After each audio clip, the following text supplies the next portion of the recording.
Preston, as you and I were coming up in our teens, and I don't know how you got into the conference tournaments and then the NCAA tournament, but specifically the conference tournaments.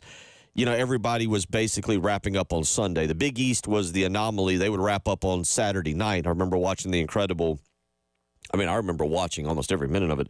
The incredible Ray Allen, Allen Iverson, Georgetown, Connecticut, Big East. Yeah, you talk about a nice, warm, cozy blanket.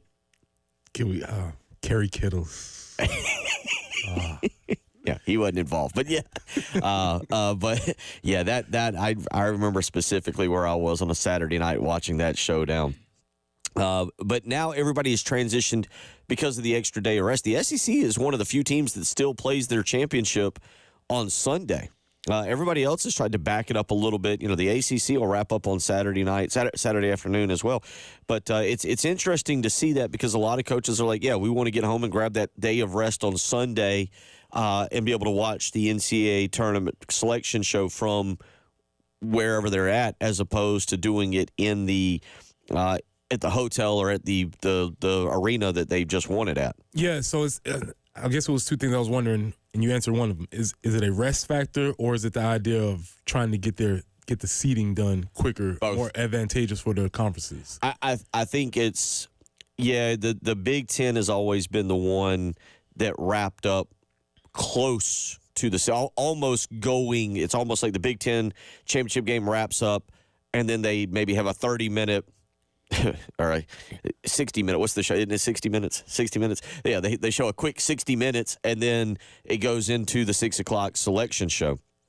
And so with that being said, yeah, by the time the Big Ten basically wraps up, the SEC championship games has always at least been earlier, but by the time the Big Ten wraps up, essentially the seeding should be done. I think you're not waiting on it, and that's a big part, but I think also a lot of coaches have been a proponent of, hey, let's move this thing to earlier in the week. And plus, if you're a John Calipari and you get eliminated on Wednesday or Thursday and you feel comfortable with your team seeding, that's even more rest for you. I love Sawgrass. I saw yesterday, and this seems excessive, but I guess maybe given the number of shots, over-under this week on balls into the pond, into the water at number 17.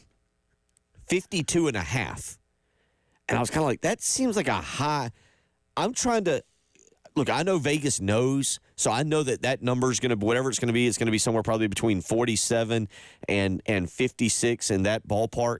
But I'm like, that seems excessive for professionals to be knocking it on like a 130-yard par 3 with some wind and some crowd around. That feels like some of my numbers. Yeah. Like you hear like the ball's going in a drink. I love this angry texter. This angry texter who has already told us at one time the SEC and the Big Ten is going to ruin college sports. He texted in a few minutes ago, or he or she, I don't know. It could be whoever. Who cares? Irrelevant. Move on. I was like, we do. We care. It's important. To which the texter responded, get a life. Care about better things that are more important. Fair. Absolutely fair.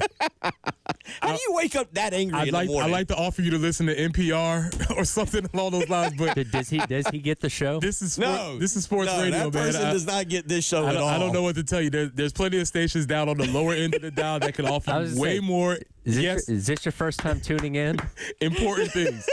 I would gladly reference that, yes, Shane Beamer not being ranked in the top 25 is not that important in the grand scheme of life.